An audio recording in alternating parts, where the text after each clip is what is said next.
Hello, everybody, and welcome to the first ever episode of The Goal Difference on EPL Index.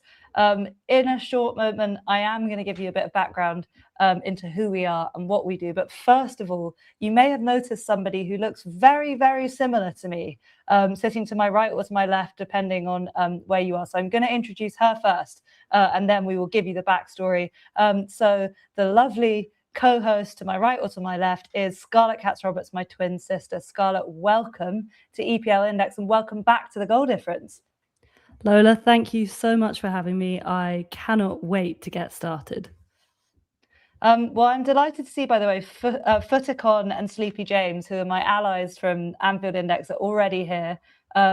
Footicon, I'm ready too. I don't know if Scarlett's ready. Her microphone seems to be covering her whole face, which suggests a lack of readiness, if you ask me. But Sleepy James, thank you for coming over. She is going to go all set piece on me. I can feel it. We were talking about set pieces off air and we've already started arguing. So we will touch on that later in the show. Stephen D, welcome. How are you tonight? Thank you for coming across. All of the people that have come across from Anfield Index, you are saints. I hope you enjoy the show. Obviously, we will be talking a lot about Liverpool, but we will also have to talk about Mikel Arteta's set piece project. There is one comment to look at before we go into our introduction proper, and that is from Ian. Oh, no, that's Sleepy James. Ian Katz. That's Stephen D. Sorry, the comments are coming in too quickly. Ian Katz says, whoop, whoop, the goal difference is back. Well, I don't know who Ian Katz is, but it's very nice of him to offer some support. His name bears no resemblance to our own, Lola. None at all. But anyway, look, before we get started, I think we should tell people who we are. So feel free to butt in if I'm getting anything wrong. But for all the people in the chat, and thank you very much for being here, I should tell you, so we started the goal difference just over a year ago, towards the back end of our title winning campaign. Wonderful time to be starting a podcast, and then continued it through our worst campaign for many, many years. And Scarlet got her victorious moment winning the title last season. We are identical twins. I support Liverpool, as many of you already know. Scarlet, my twin, she supports Arsenal. And yeah, this is a podcast where we talk about the two things that we love, our two football teams. And there is a lot of hate. There is a lot of hate for each other and for each other's opinions. But look, we're here on EPL Index. We're going to behave ourselves. There will be fireworks, but, it's a live stream. So hopefully that means no one can storm off. Scarlett, have I missed anything?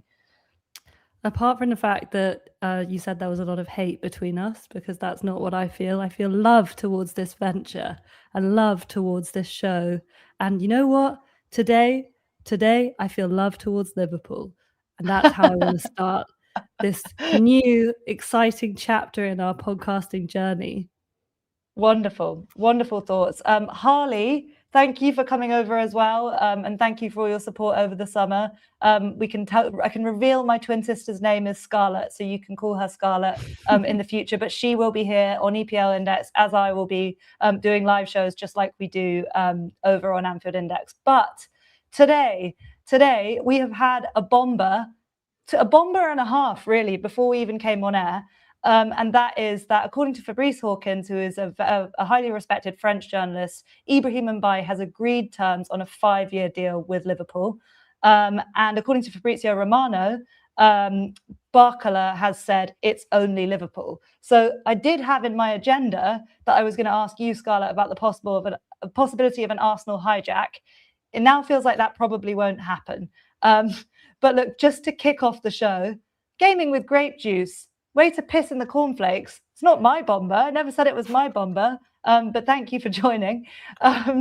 So let's start with the transfer news, with the breaking transfer news, because I know my audience, which will become your audience, Scarlett, and they love a bomber. How do you react to the idea of Liverpool signing both Bradley Barcola and Ibrahim Mbaye? If I'm honest, Lola, I don't know enough about Ibrahim Mbaye to comment. I think you and I have both talked off-air at length about the thinness of Liverpool's squad in all areas, but, particularly in forward areas, specifically after Mo Salah has left. And it looks like potentially Cody Gakpo may be out the door too. So in that sense, if you're having two out, okay, why not two in? And I think the issue all of us face, because, let's face it, Arsenal are an interested party in Bradley Barcola this summer, is the price. And like in the situation Arsenal are in, just to flip it around from my perspective, the player I can understand spending silly money on this summer, in the summer where 100 million means nothing, is Vinny Jr. But I don't look at anybody else in that attacking market and think, apart from maybe Julian Alvarez, the jury's still out on whether he's actually available. But I don't look at Bradley Barcola and think that is a dead cert for that money. I really don't. So in terms of him definitely going to Liverpool, I think as a rival, Liverpool were always going to do significant business post Salah. Maybe it doesn't feel like that if you're a Liverpool fan. I can stomach Bradley Barcola because I think there were potentially better players out there. I mean, you mentioned Vinny Jr. I think Bradley Barcola is the best winger on the market available this summer, and I include Yan Diomande in that conversation, by the way. And Vinny Jr. Well, I don't think Vinny Jr. was really available. I think he used Arsenal. He absolutely used Arsenal to get the best contract possible. But just on Barcola, it's really interesting that today it's come out that Chelsea apparently value Pedro Neto at 100 million. I think Spurs are about to bid 80 million for Savinho.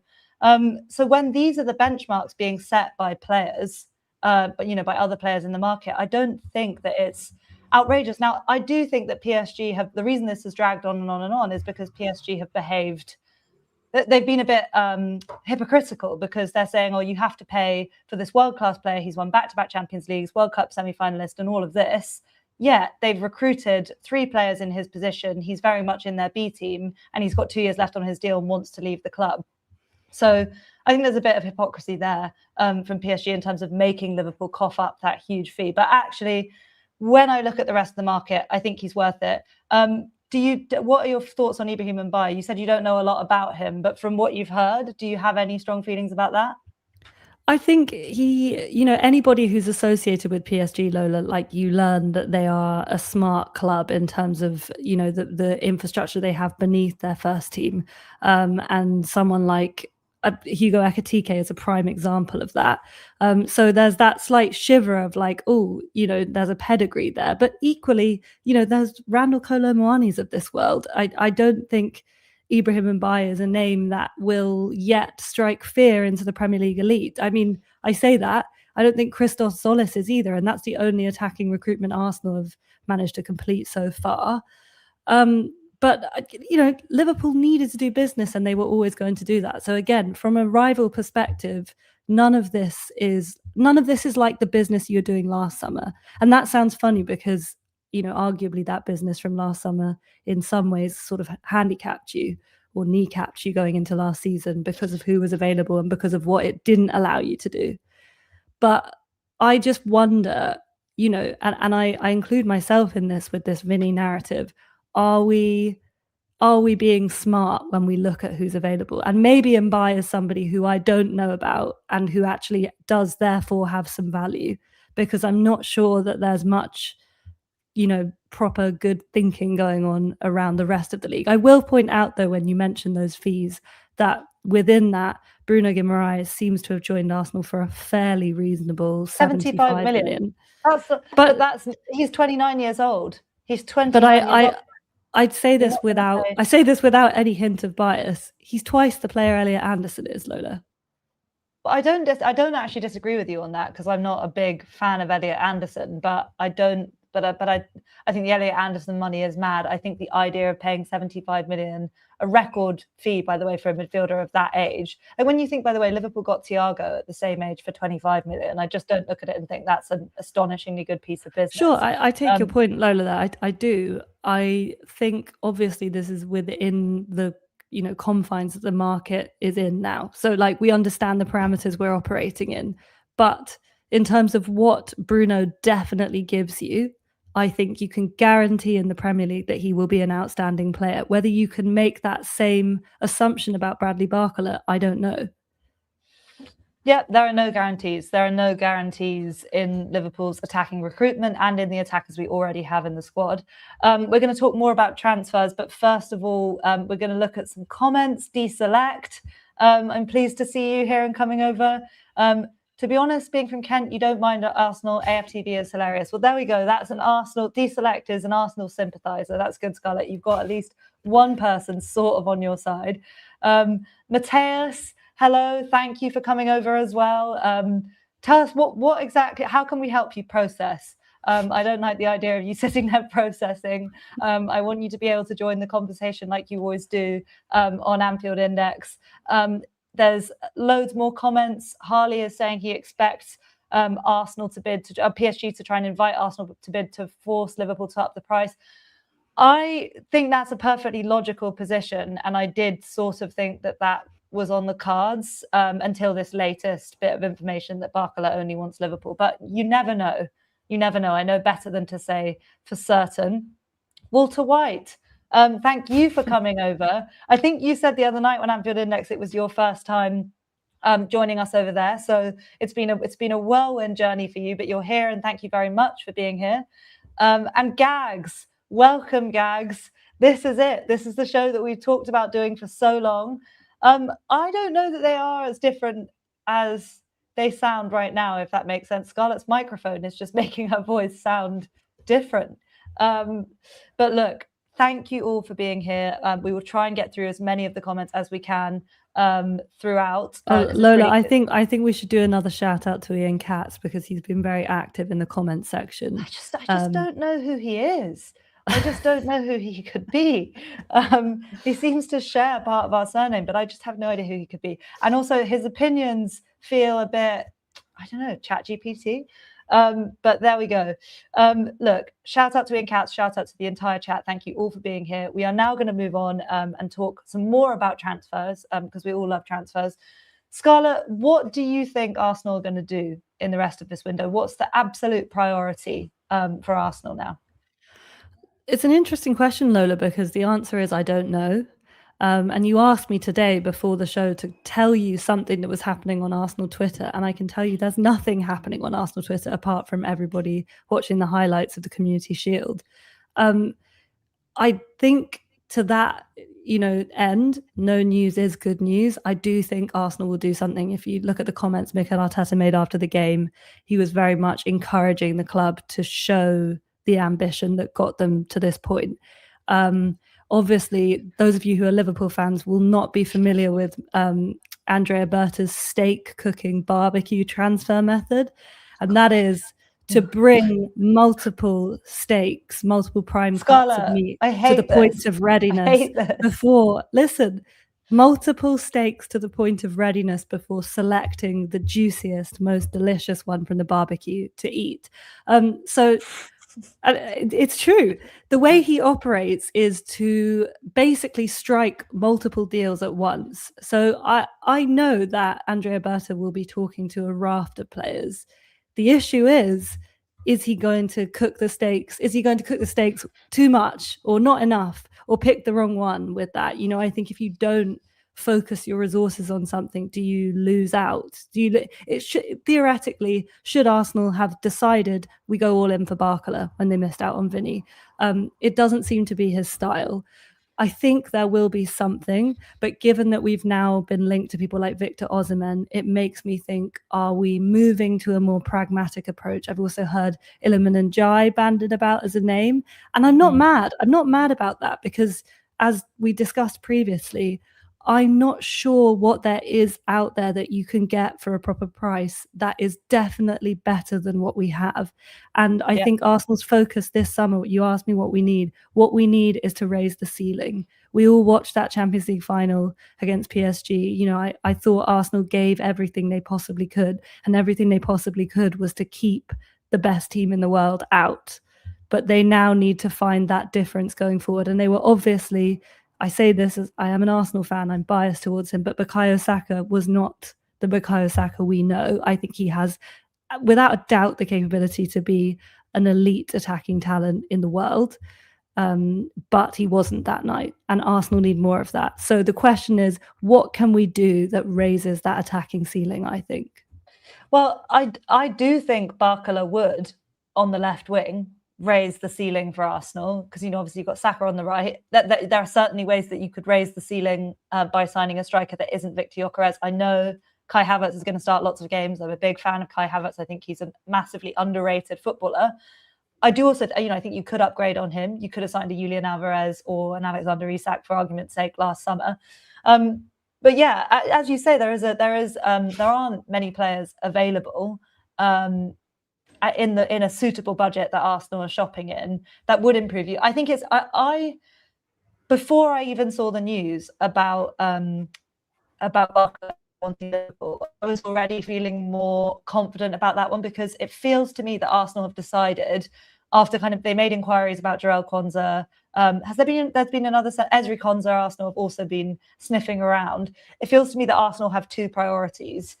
They still want to bolster the attack with a left winger, but they also seem to want to sign a right back come centre back to cover Saliba, to cover Timber. So weirdly, those aren't necessarily ceiling raiser signings, actually.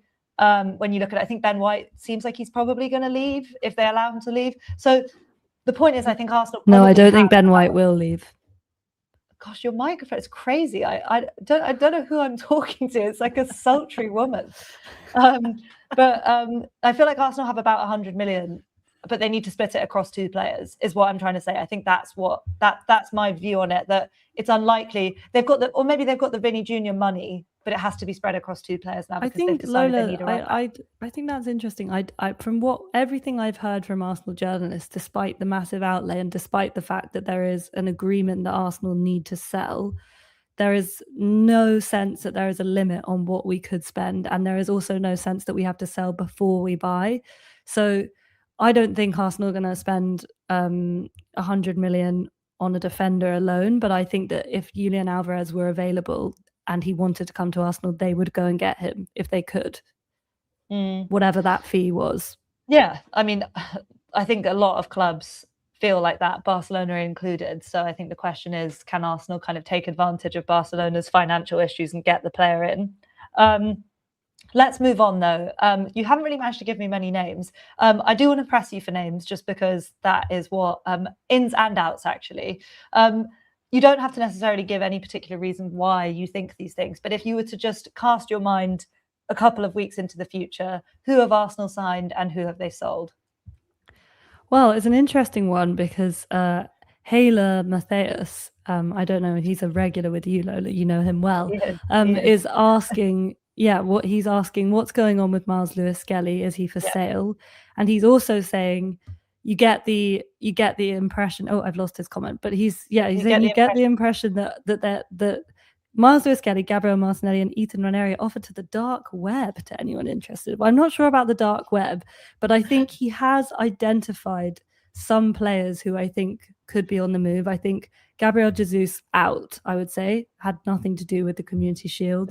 Gabriel Martinelli out, again, wasn't in the squad, which to me is the most significant and emphatic sign we've ever got that his time might be up. Because I think a lot of people, as much as I sort of hoped we would depart happily from him, he's a champion, he's done so much to bring us to this point, I think there was a part of me that thought we could very well start the season with him, and we could have done worse.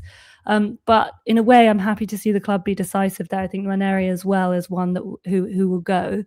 Miles Lewis-Skelly is an interesting one, because we saw this thing that he was being offered out through intermediaries, and then again, this is a very Arsenal fan lens, but he scored a goal against Como, and very pointedly, when players celebrate and they make a point through their celebrations, held up a love heart to all four sides of the ground.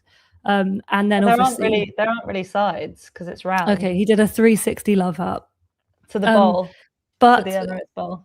Yeah, it's a bowl. It's great. It's a great bowl, a Champions Bowl.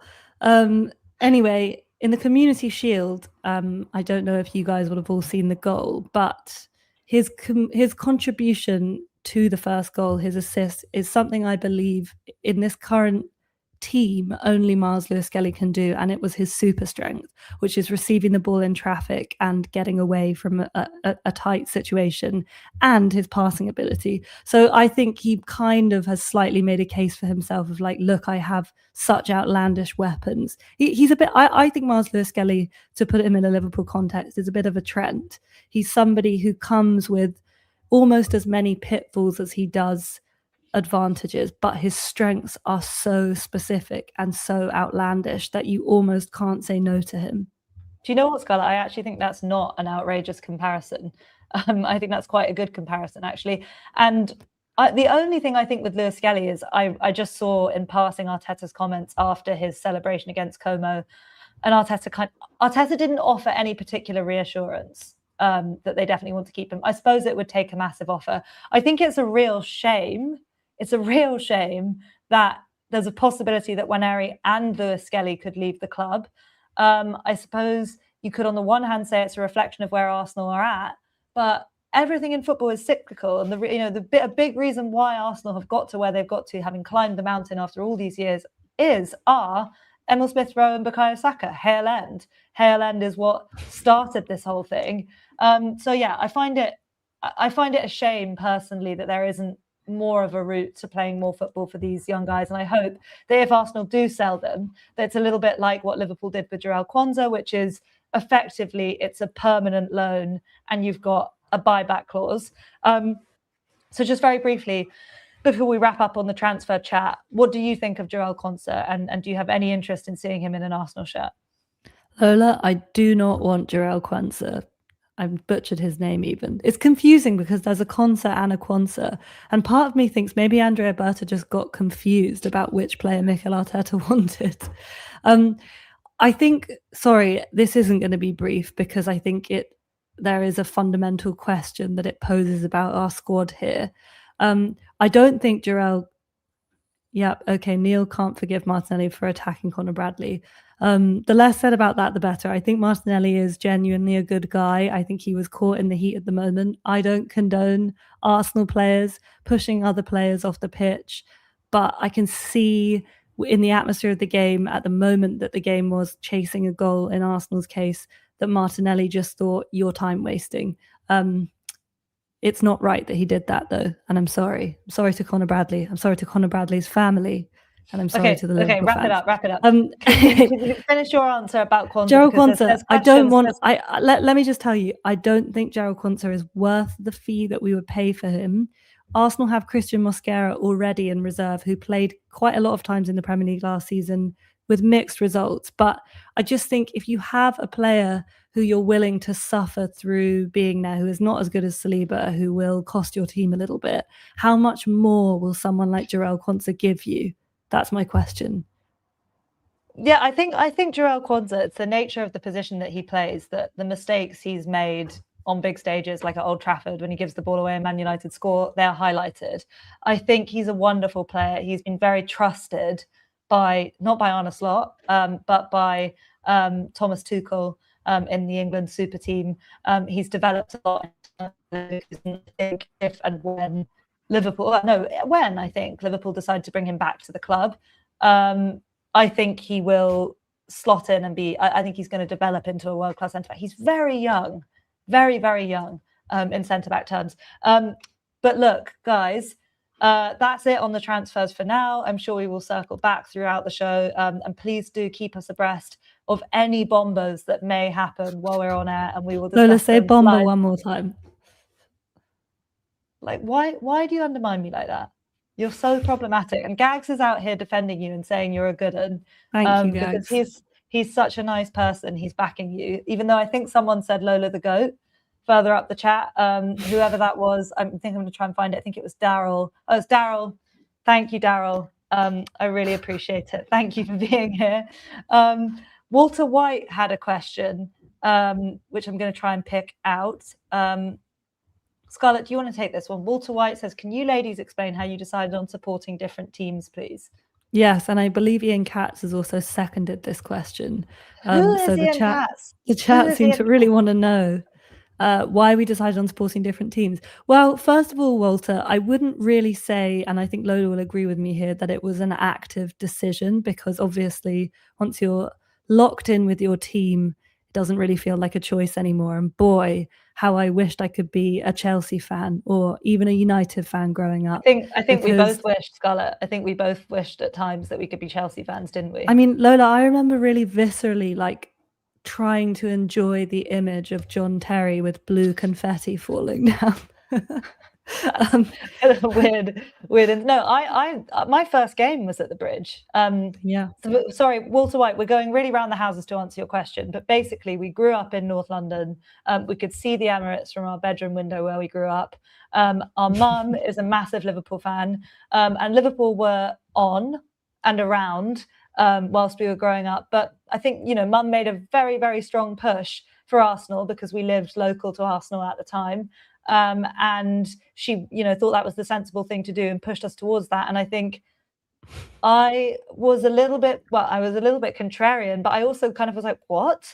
You can't just change things up on me. I had a Liverpool kit, 2 years ago, and I'd already made my commitment. At that time, I think I was telling people I supported Milan Baros because he had a ponytail, so he looked like me at the time. But yeah, I think it was basically that you obeyed mum and I disobeyed mum. Would you say that's a neater summary? Yeah. Okay. Sure. But also on the Chelsea thing, just because we'll digress. Ian Katz is trying to accuse me of having a Chelsea shirt. This is outrageous. This is just a stranger on the internet. I don't know how he can know anything about me. But no, I was tempted by Chelsea because my first ever game was at Stamford Bridge, sitting in the home end watching Liverpool get beat. And I remember going to bed that night and all I could see was the blue and white scarves swirling. But I felt really sad.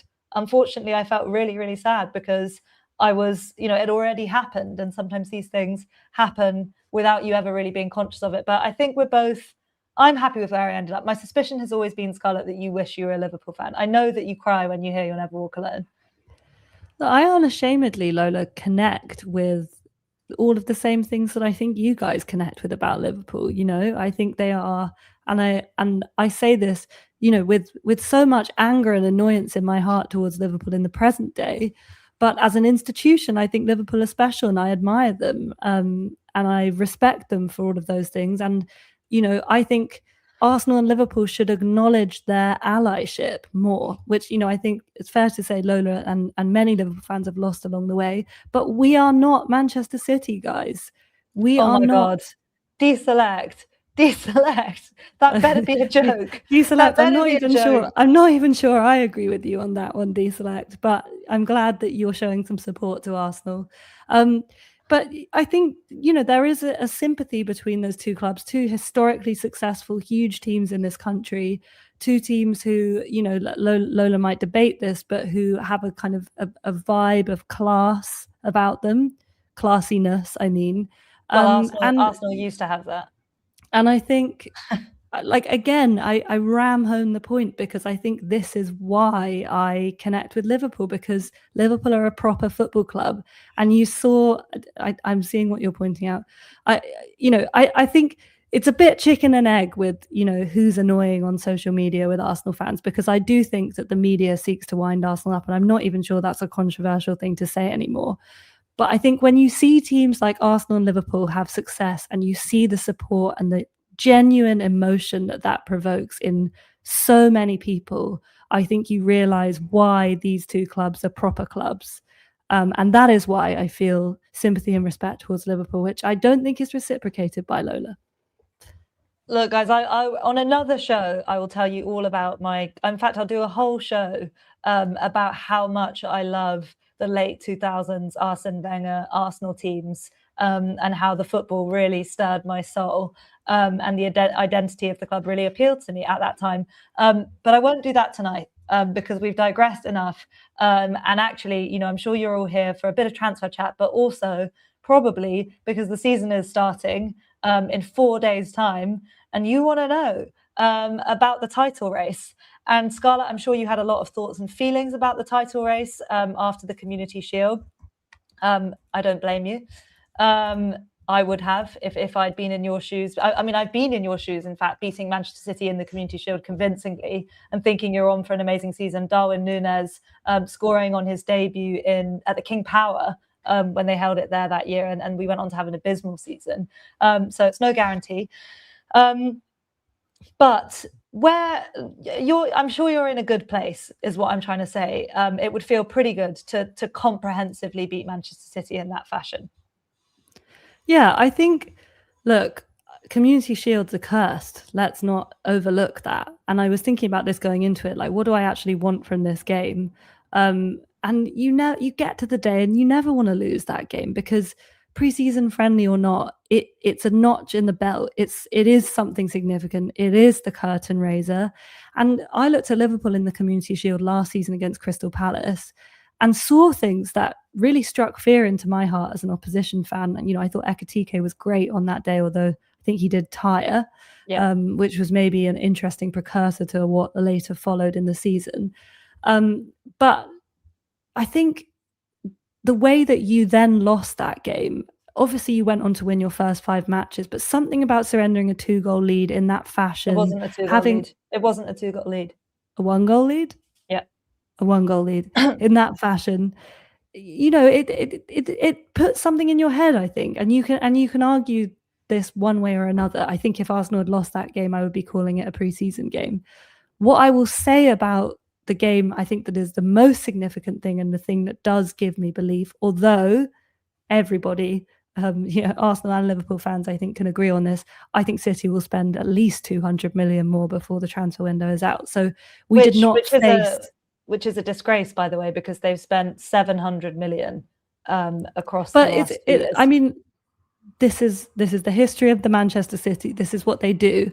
And, they were never going to start next season or be into next season in big games having Mateo Kovacic starting in midfield next to Elliot Anderson. It will probably be Buardi, and it will probably also be Fernandes, because that's what City do, and they need to strengthen there, and their midfield was, miles off it. I think Arsenal will strengthen too, for what it's worth. But the gap was the thing that really stuck out to me as an Arsenal fan, because, I watched Arsenal rock up to the Etihad in April last season, fearful. I was afraid. I was afraid of Ryan Cherki. I was afraid of Jeremy Doku. I was afraid of Man City. And I think Arsenal actually played quite well in that game, but City just, I think, looked, and again, I was nervous, so I probably don't have a very accurate, recall of the game, but I think City looked like they really had that sharp attacking, difference-making fear factor, and I think Arsenal lacked that. And Arsenal scored 3 pretty good goals from open play yesterday, and I think the game had quite an open feel to it, more open than I think Mikel Arteta would like. So, for the pure reason that I think it demonstrates that City are not there yet, and there may be an advantage to be found in that, I feel very positive about it. But I know, obviously, that there's lots of caveats here, so I will not get carried away about it. What did you think, Lola? I think it just reminded me the extent to which the Premier League is in flux this season. 9 of the 20 teams, let that sink in, will be starting the season with a new manager. In Liverpool's first 5 games, we play teams that have a new manager. We have a new manager ourselves. So it's a strange combination to me, because Arsenal have been uninspiring in the preseason, and you can say it doesn't matter until you're blue in the face. I think it does matter. I think the season we won the league most recently under Arne Slot, we had a brilliant preseason. We beat you, in fact, in America. Sorry, I've got something in my throat. And I think it does matter. And I think there was murmurings. In fact, I spoke to a friend of the podcast. I don't know if he's watching tonight, Johnny Bloom. We'll give him a shout out before the game. And he was like, to be honest with you, I don't even know if I want to watch it. I'm feeling kind of uncertain. I think I might have to just watch it just to see what the vibe is, because we've been so bad in pre-season. And so I think I hear Arsenal were very good. I also read a piece today about how poor City's defending was. The main takeaway for me is, in every respect, Arsenal are stable. They won the league based on having the best defence last season.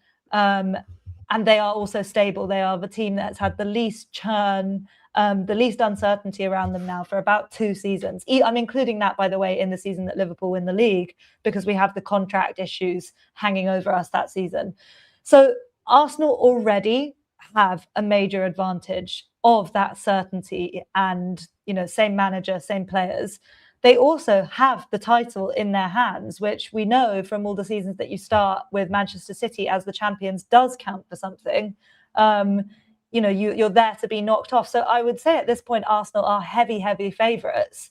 But I return to my original point. The league is in flux. Everyone is in flux. You have no idea how good Chelsea are going to be, no idea how good Liverpool are going to be, no idea even how good Manchester City, Manchester United. In fact, I saw a stat today that since Michael Carrick took over, no Premier League side has won more points than Manchester United. So I'm not saying that I think Manchester United will win the league. Right now, Arsenal are obviously the favourites, but I think the Premier League is going to be weird. There are some new rules which we should talk about that are going to make things more difficult for Arsenal. But yeah, I think you should be feeling pretty confident about your chances. It seems that after years and years and years, as a Liverpool fan, where we watched Pep's Manchester City set an absolutely relentless pace. You watched Liverpool go blow for blow with City in those 90+ point seasons, not winning the league, having got 95 points on the board, heartbreakingly, although of course went on to win the Champions League. And it feels a little bit cruel. I'll be honest, it feels a little bit cruel that you're coming up against a more imperfect version of Manchester City and a Manchester City without Pep. But that also gives me hope because there's so much uncertainty that you wonder, is it going to be a season where the first 10 games it is genuinely like, you're shaking out one of those toys that has like sand in it and you're trying to get the drawing to show. I think it might be a bit like that. It might take 10 games to understand who is competing where. And I always remember, this is the last thing I'll say, I always remember Antonio Conte's Chelsea. I think they lost 2 in their first 5 or something and had quite a few uninspiring performances. And then it was around September, October that they put together a 13-game winning streak. And of course, go on to win the league by a distance. It was the transition to the 3/5 at the back after defeat at the Emirates. So yeah, I just wonder if someone like that, a Conte's Chelsea, and he was in his first season at Chelsea, might emerge from the pack. But who knows? Right now, Arsenal are the heavy favourites. Can I just take a pause to acknowledge the person who I think is the sole gooner in this sea of Liverpool fans, and that is Rob GAFC. He says, "I'm Team Scarlet, hashtag come on you Gunners." Yeah, I'm in full agreement, Rob. And also, shout out to Pete South. I saw a question from him. Yeah, Pete South 3636. Is that how old you are, Pete? Sorry, just curious. Scarlett, who is Pete South? Do you want to tell the audience about who Pete South is? I don't know. I don't know who Pete South is, and I don't know how old he is either. He says, on a scale of 1 to 10, how different stylistically do you expect your respective teams to be this season? Pete, that's quite a wordy question. I do think, interestingly, I don't know if you were on the stream for this. I think Arsenal played. Arsenal were much more open against City than I think Arteta would have liked. And part of that is the Miles Lewis-Skelly effect. And I think he is a problem and also an advantage for Mikel Arteta to solve. How do you incorporate someone as creative and flawed as him? I don't know if you've seen the goal, Pete. I don't know if you guys have seen the first goal. I'm banging on about it, but you should watch it. Scarlett, you're also banging your mic as you speak. Sorry, I'll stop banging my new mic. Yeah, Gags, Arsenal created nothing from set pieces yesterday. I don't think it's quite the new dawn that you might be hoping it is, because both Bruno Guimaraes and Christos Zolis are mean set piece deliverers. So I don't think the emphasis on that threat has gone away from Arsenal. And I think just you wait for Gabriel to get up and running. Let's not have this trash talk, because I saw Gabriel strangling poor Kusanov. He literally has his arms around his throat, and then somehow Gabriel's appealing for a foul. But no, I want to actually ask you in a serious way, and this is not me taking the piss, by the way. There are some new rules being introduced this season around time wasting, around goalkeeper injuries, around set pieces and fouling on the goalkeeper and general kind of behaviour in the box. Do you, hand on heart, Scarlett? Because my belief is that is going to affect Arsenal. This is a team that has played at the margins and succeeded at the margins. And you have to give credit, by the way, for succeeding at the margins, because it's something that Arteta identified. And ultimately, Mikel Arteta's set piece project as Spacey our friend Spacey is calling it. It's paid off. It's paid off. It hasn't paid off aesthetically, but it's got Arsenal where they want to be. I think you would be lying if you said you didn't think those rules are going to affect Arsenal this season. I think, of course, those rules will affect Arsenal, Lola. I think they'll affect lots of teams at the top of the Premier League. I don't know if you watched Arsenal 2-1 Chelsea last season at the Emirates, but let me just tell you, they did exactly what we did on corners. I know. And now they have signed in a bidding war with other Premier League teams and a Saudi club, Austin McPhee from Aston Villa. Yeah. So, and the Liverpool set piece coach, let's not forget. By the way, Gags, I just want to say I know you're being nice, and I appreciate you being nice about Arsenal. Thank you. But Liverpool sacked their set piece coach last season because they acknowledged that it was a flaw, that they couldn't be more dangerous from them. I'm not sure if it was your title winning year in 1920, but there's this headline that does the rounds about Van Dijk being a set piece monster.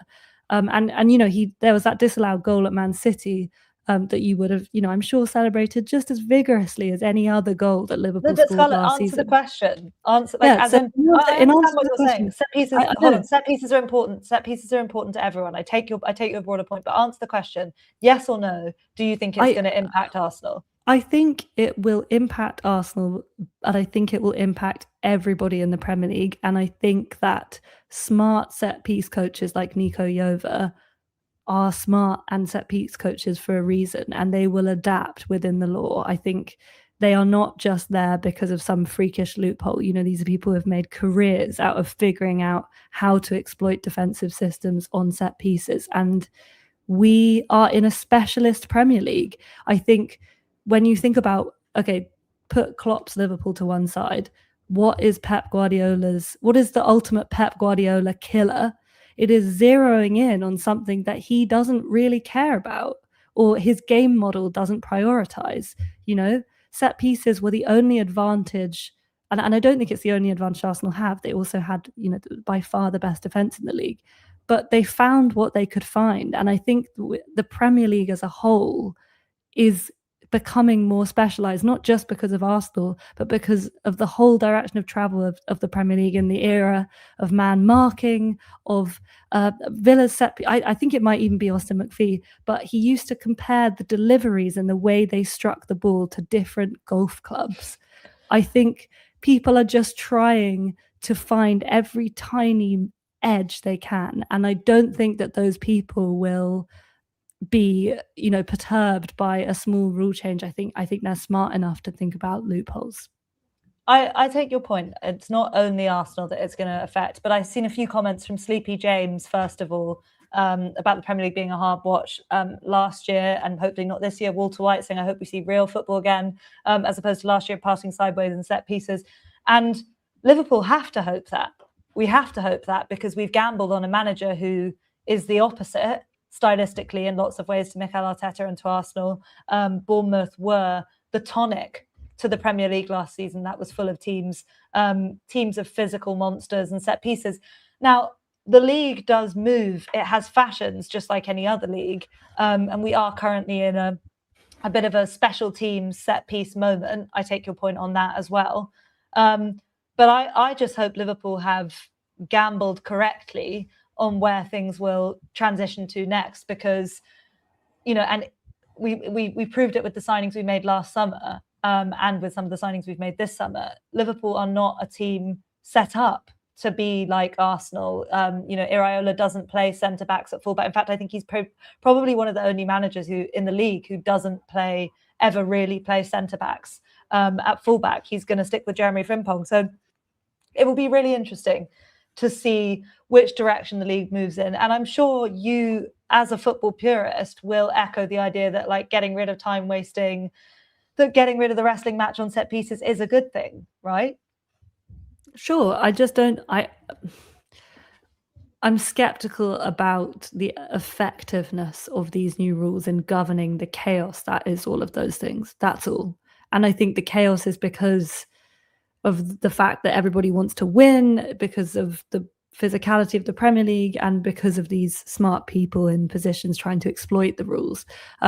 So I wouldn't put all your stock in the Premier League changing just because, I mean, we've seen firsthand, I think people are talking about it in Tad Predicts is talking about how the rules, sometimes seem to have seasons, by which I mean they are enforced at the beginning of the season and maybe not the whole way through. We know Arsenal have experienced that firsthand in 24-25 with the kicking the ball away thing, and the Trossard red card at the Etihad, for those who are familiar with it, felt like a particularly cruel example of that.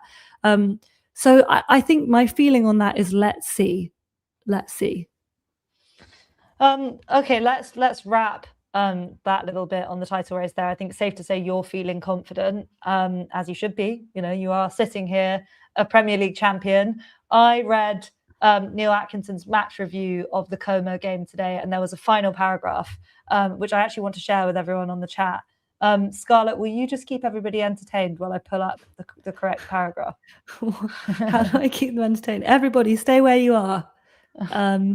We really appreciate you joining. This is our first time doing this.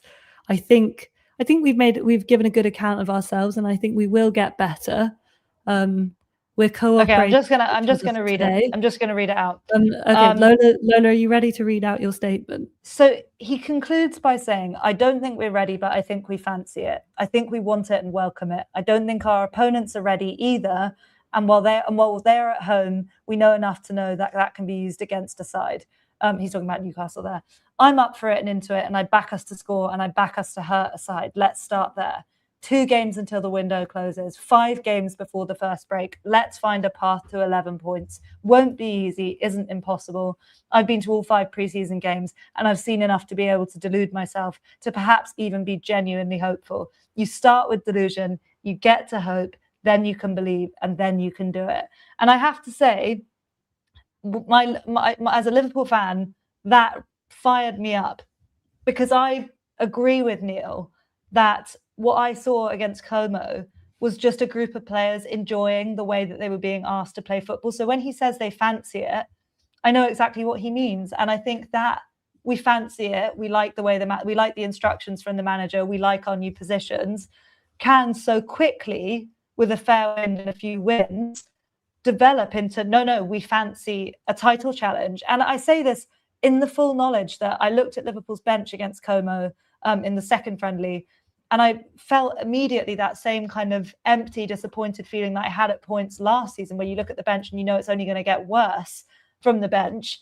But I know exactly what Neil's trying to say, which is, I think it's just when Liverpool players and Liverpool fans are enjoying it, all of a sudden we become dangerous. And I think that's where it starts for me. And I was hugely encouraged by things that I saw against Como. I'll be even more encouraged if in the transfer market in the next week or so we can get some players over the line. So I do fancy Liverpool to be in the title conversation. Whether it's enough to sustain it across the whole season, whether we have the squad depth, these are all huge doubts. But I fancy Liverpool to be there or thereabouts, because I think that when you get the fans on side and the players are enjoying it, instantly Liverpool become incredibly dangerous to the rest of the league. I think that's fair enough. I think your title win in Slot's first year was predicated, a lot on momentum, because if you think about the mood around Liverpool in the fan base, in, broader football fans, nobody thought Liverpool were going to win the title that year. You won against Ipswich opening day, and you were irresistible for about 20 games. And that was enough. That was enough in that broken Manchester City season, in an Arsenal who were torn apart by their own injuries and refereeing decisions, to basically make the necessary headway towards winning the title that gave you the belief you could be champions. So look, I don't think there's such a thing as it being your year, but I think it was Arsenal's year last year, and I still think it's Arsenal's time to win. And I think if you look at who they've recruited and the ages of the people that they've recruited, it's different. It's different to the early Mikel Arteta years. I have my own feelings about a 28-year-old Bruno Guimaraes. I would have loved to have got him when he was 23. I wanted to get him from Lyon.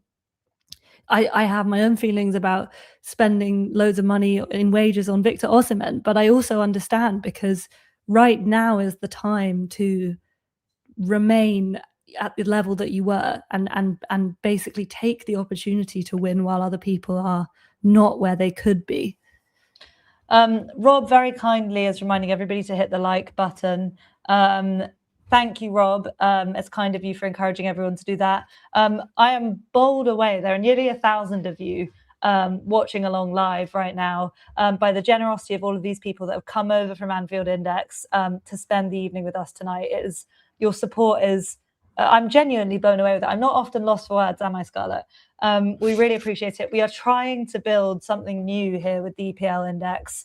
For the Anfield Index people, I can say very confidently, if you like the Anfield Index content, you will like it over here. So if you haven't already clicked subscribe, please do. It's just a small thing, but it makes a big difference to us because, with numbers of you, then the channel can start making money and we can bring more and more and more content to you and take over the whole world. But in the meantime, to everybody, we are so glad you're here. And thank you so much for keeping your comments coming all the way through the show. So we've got about 10 minutes left, Scarlett. And before we go, I think we should do some listener comments, certainly, to thank people for showing up. But I also, are there any major things that you feel like, I know you sent me a flurry of messages as soon as I opened my eyes this morning about things that you really wanted to talk about. Is there anything that we should, there is one thing on my agenda. I think you can guess what it's going to be. Is there anything on yours that you want to deliver to the EPL Index audience? Well, I think we should be very quick about this because we've sort of given our rationale behind what we think will happen this season. But I think we should both answer here and now where we think our teams will finish. And I think we should make a specific effort to not justify it, just say it between you and me. So I'll ask you, Lola, where do you think Liverpool will finish next season? Second. Okay, that's not what you said on Track Radio last week.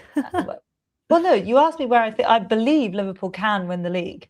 I do, especially seeing Manchester City in the state they're in. And what about you, Scarlett? Where will Arsenal finish?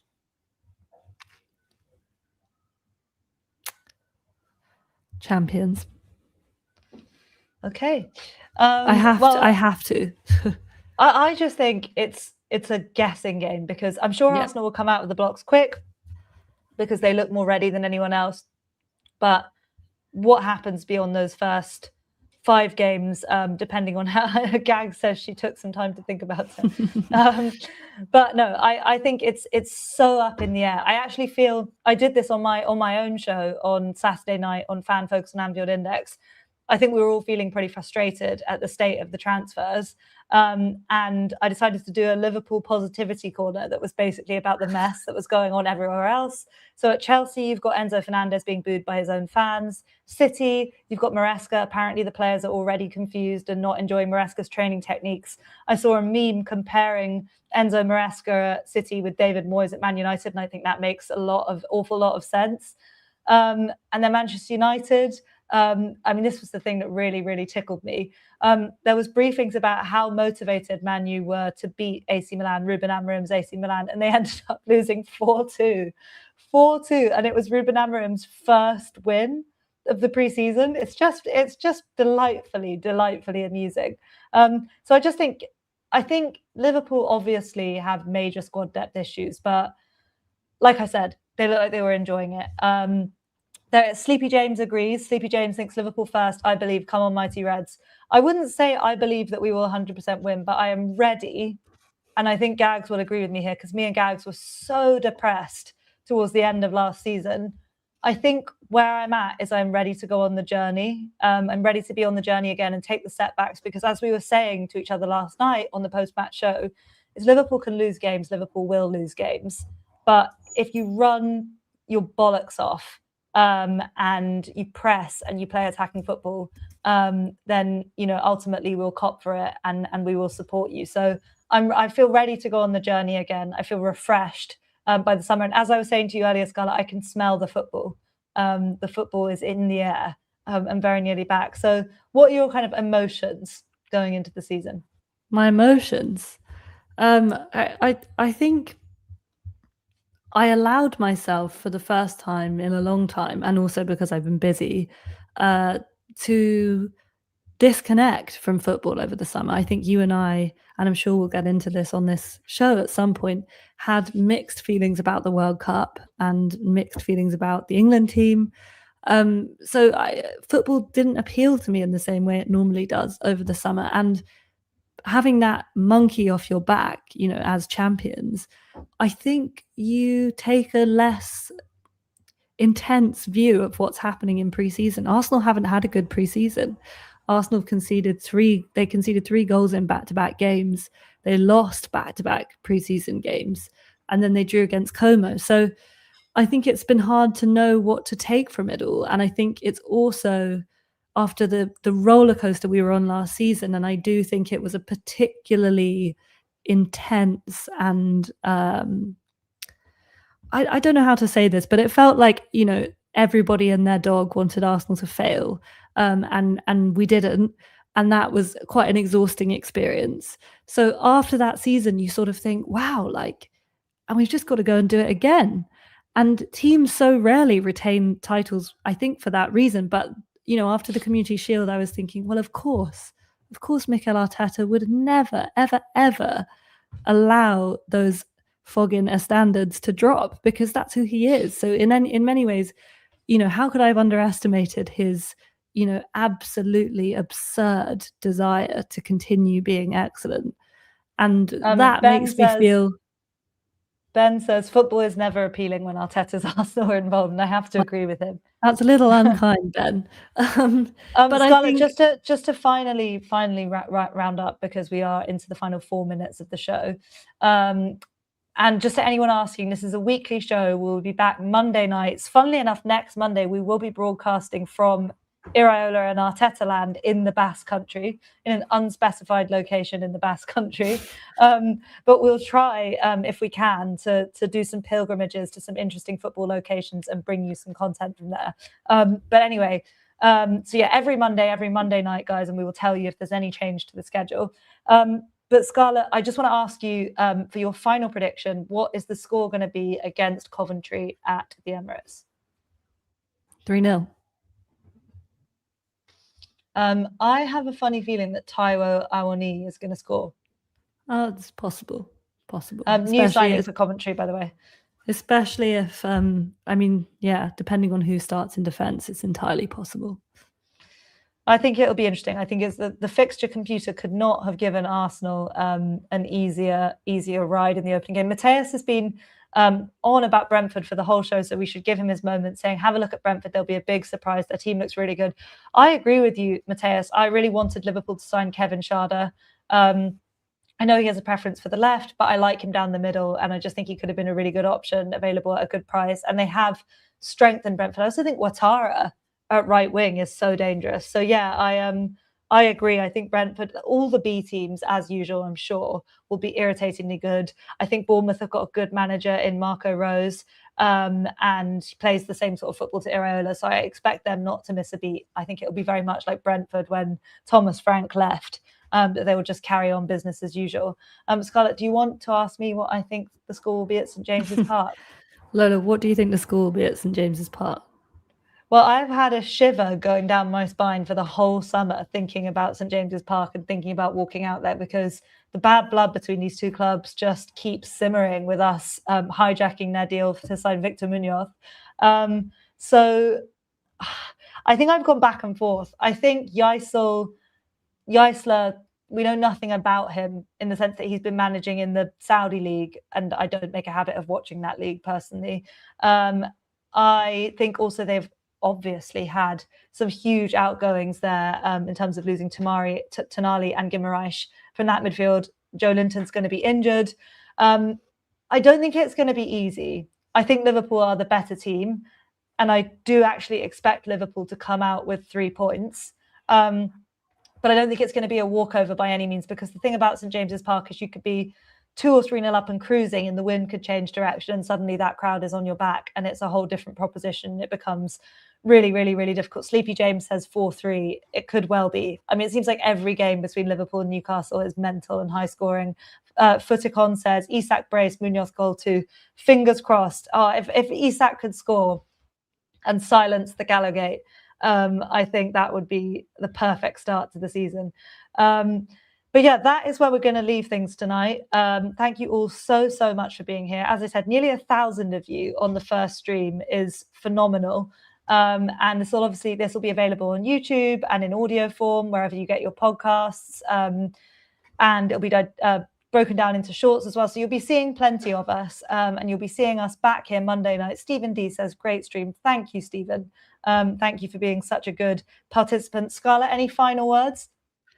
Just thank you to everybody. Thank you especially to the Gooners who have picked up on this, because I know a lot of this audience has kindly followed you over from Anfield Index, and I am very appreciative of them. But thank you to Rob GAFC in particular, and a couple of the other Gooners who have made their way over. I appreciate it so much. Bring your friends, bring more, and thank you to everybody. Thank you for the lively discussion and for the support. And up the Reds, no, you're not drunk. We're twins. Yeah, there aren't two of me. But there we go. Thank you all so much for being here. Oh, AA1 says they're a Gooner. Sup. So there you go. You've got another AA1. Thank you for coming. But yeah, tell all your friends. Everybody tell your friends about this stream and come back next week, and hopefully there'll be double the amount of you. But even if it is only you guys, Harley, Sleepy James, D-Select, Walter White, I'm trying to remember everyone who's always here. Footicon, the first comment of the night. Thank you all so much. Thank you, Gags. And thank you, Eddie. I think that's enough thank yous. We will see you all next week when we will be broadcasting from an unspecified location in the Basque Country. Bye, everyone.